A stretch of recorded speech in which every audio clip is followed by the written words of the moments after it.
ஆனால் அதன் பின்னர் அவர்களில் இருந்து ஒரு பிரிவார் புறக்கணித்து விடுகின்றனர். எனவே இவர்கள் உண்மையில் மோமீன்கள் அல்ல.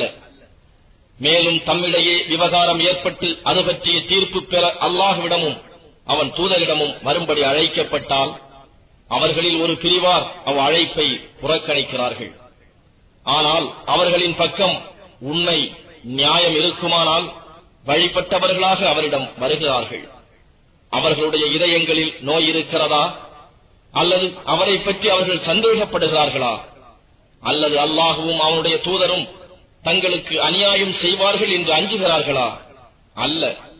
இந்த ஐயம் அச்சம் போன்றவற்றின் காரணமாக தமக்கு தாமே அவர்கள் அநியாயம் செய்து கொள்கின்றனர். நிச்சயமாக உண்மை மோமீன்களிடம் அவர்களுக்கு இடையே ஏற்படும் விவகாரங்களில் தீர்ப்பு கூறுவதற்காக அல்லாஹ்விடமும் அவனுடைய தூதரிடமும் வரும்படி அழைக்கப்பட்டால் நிச்சயமாக அவர்கள் சொல்வது எல்லாம் நாங்கள் செவியுற்றோம், அதற்கு கீழ்ப்படிந்தோம் என்பதுதான். இத்தகையவர்கள்தான் வெற்றி அடைந்தவர்கள். இன்னும் எவர்கள் அல்லாஹுவுக்கும் அவனுடைய தூதருக்கும் கீழ்ப்படிந்து அல்லாஹுவுக்கு பயபக்தி கொள்கிறார்களோ அவர்கள்தான் நர்பாக்கியம் பெற்றவர்கள். இன்னும் நபியே, நயவஞ்சகர்களுக்கு நீர் கட்டளையிட்டால் நிச்சயமாக போருக்கு புறப்படுவதாக அல்லாஹுவின் மீது பிரமாணங்களில் உறுதியாக சத்தியம் செய்து கூறுகிறார்கள். அவர்களை நோக்கி, நீங்கள் சத்தியம் செய்யாதீர்கள், உங்கள் கீழ்ப்படிதல் தெரிந்ததுதான். நிச்சயமாக அல்லாஹ் நீங்கள் செய்பவற்றை நன்கு அறிபவன் என்று கூறுவீராக. அல்லாஹுவுக்கு நீங்கள் கீழ்ப்படியுங்கள், இன்னும் அவனுடைய ரசூலுக்கும் கீழ்ப்படியுங்கள் என்று நபியே நீர் கூறுவீராக. ஆனால் நீங்கள் புறக்கணித்து பின் திரும்பி விடுவீர்களாயின் அவர் மீதுள்ள கடமையெல்லாம் தம் மீது சுமத்தப்பட்ட தூது செய்தியை உங்களிடம் அறிவிப்பதுதான். இன்னும் உங்கள் மீதுள்ள கடமையானது உங்கள் மீது சுமத்தப்பட்டபடி வழிபடுவதுதான். எனவே நீங்கள் அவருக்கு கீழ்ப்படிந்து நடந்தால் நீங்கள் நேர்வழி பெறுவீர்கள். இன்னும் நம் தூதை தெளிவாக எய்துவிப்பதை தவிர வேறு எதுவும் நம் தூதர் மீது கடமை இல்லை.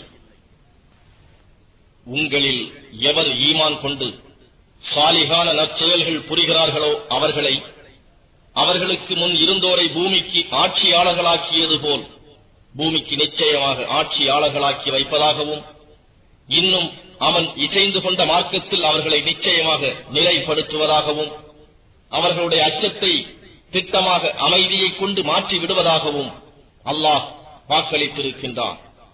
அவர்கள் என்னோடு எதையும் எவரையும் இணை வைக்காது அவர்கள் என்னையே வணங்குவார்கள். இதன் பின்னர் உங்களில் எவர் மாறு செய்து நிராகரிக்கிறாரோ நிச்சயமாக அவர்கள் பாவிகள்தாம். மூமீன்களே, நீங்கள் கிருபை செய்யப்படும் பொருட்டு நீங்கள் தொழுகையை நிலைநிறுத்துங்கள், இன்னும் ஜகாத்தை கொடுங்கள், மேலும் அல்லாஹ்வின் தூதருக்கு கீழ்ப்படியுங்கள். நிராகரிப்பவர்கள் பூமியில் உங்களை முறியடித்து விடுவார்கள் என்று நபியே நிச்சயமாக நீர் எண்ண வேண்டாம். இன்னும் அவர்கள் ஒதுங்குமிடம் நரக நெருப்புத்தான். இடமாக அது மிக கெட்ட சேரும் இடமாகும். ஈமான் கொண்டவர்களே, உங்கள் வலக்கரங்கள் சொந்தமாக்கிக் கொண்டவர் அடிமைகளும் உங்களில் உள்ள பருவம் அடையா சிறுவர்களும் உங்கள் முன் வர நினைத்தால் 3 நேரங்களில் உங்களிடம் அனுமதி கோர வேண்டும்.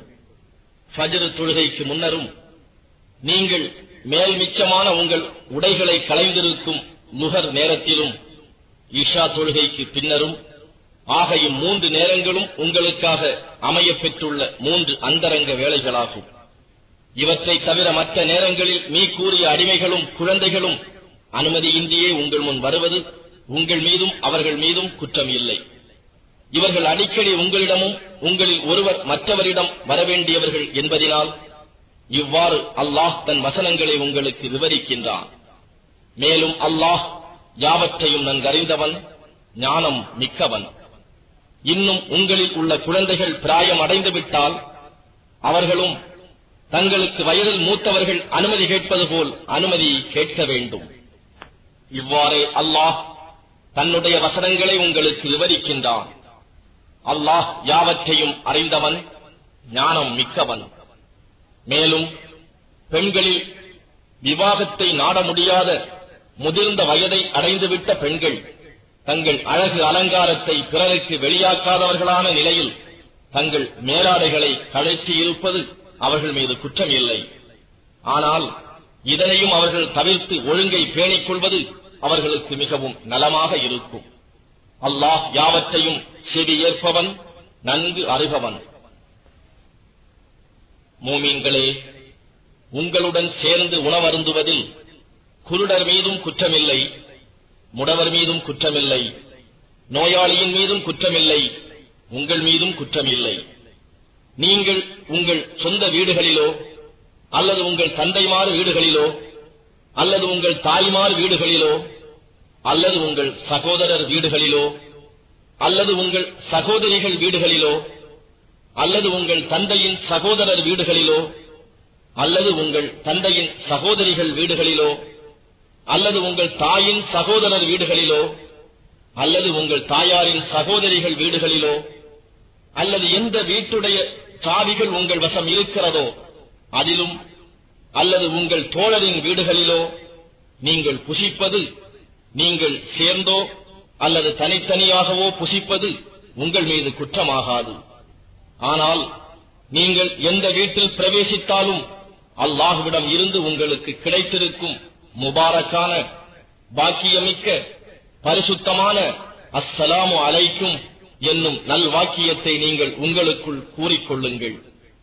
நீங்கள் அறிந்து கொள்வதற்காக இவ்வாறு அல்லாஹ் உங்களுக்கு தன் வசனங்களை விவரிக்கிறான். நிச்சயமாக அல்லாஹுவின் மீதும் அவனுடைய தூதர் மீதும் ஈமான் கொண்டவர்களே உண்மை மோமீன்களாவார்கள். மேலும் அவர்கள் ஒரு பொதுவான காரியம் பற்றி அவருடன் ஆலோசிக்க கூடியிருக்கும் போது அவருடைய அனுமதியின்றி அங்கிருந்து செல்ல மாட்டார்கள். நபியே, உம்மிடத்தில் அவ்வாறு அனுமதி பெற்று செல்பவர்களே நிச்சயமாக அல்லாஹுவின் மீதும் அவன் தூதர் மீதும் மெய்யாக ஈமான் கொண்டவர்கள். ஆகவே தங்கள் காரியங்கள் சிலவற்றுக்காக அவர்கள் உம்மிடம் அனுமதி கேட்டால் அவர்களில் நீர் விரும்பியவருக்கு அனுமதி கொடுப்பீராக. இன்னும் அவர்களுக்கு அல்லாஹ்விடம் நீர் மன்னிப்பு கோருவீராக. நிச்சயமாக அல்லாஹ் மிக மன்னிப்பவன், கிருபை உடையவன். மோமீன்களே, உங்களில் ஒருவர் மற்றொருவரை அழைப்பது போல் உங்களுக்கு இடையில் அல்லாஹ்வுடைய தூதரின் அழைப்பை ஆக்காதீர்கள். உங்களில் இருந்து அவருடைய சபையிலிருந்து எவர் மறைவாக நழுவி விடுகிறாரோ அவர்களை திடமாக அல்லாஹ் நன்கு அறிவான். ஆகவே எவர் அவருடைய கட்டளைக்கு மாறு செய்கிறார்களோ அவர்கள் தங்களை சோதனை பிடித்துக் கொள்வதையோ அல்லது தங்களை நோவினை தரும் வேதனை பீடித்துக் கொள்வதையோ அஞ்சிக் கொள்ளட்டும். வானங்களிலும் பூமியிலும் உள்ள யாவும் நிச்சயமாக அல்லாஹுவுக்கே சொந்தம் என்பதை அறிந்து கொள்வீர்களாக. நீங்கள் எந்த நிலையில் இருக்கின்றீர்களோ அதை அவன் நன்கு அறிவான். மேலும் அவனிடத்தில் அவர்கள் மீட்டப்படும் அந்நாளில் அவன் அவர்கள் இம்மையில் என்ன செய்து கொண்டிருந்தார்கள் என்பதையும் அவர்களுக்கு அறிவிப்பான். மேலும் அல்லாஹ் எல்லா பொருள்கள் பற்றியும் நன்கு அறிபவன்.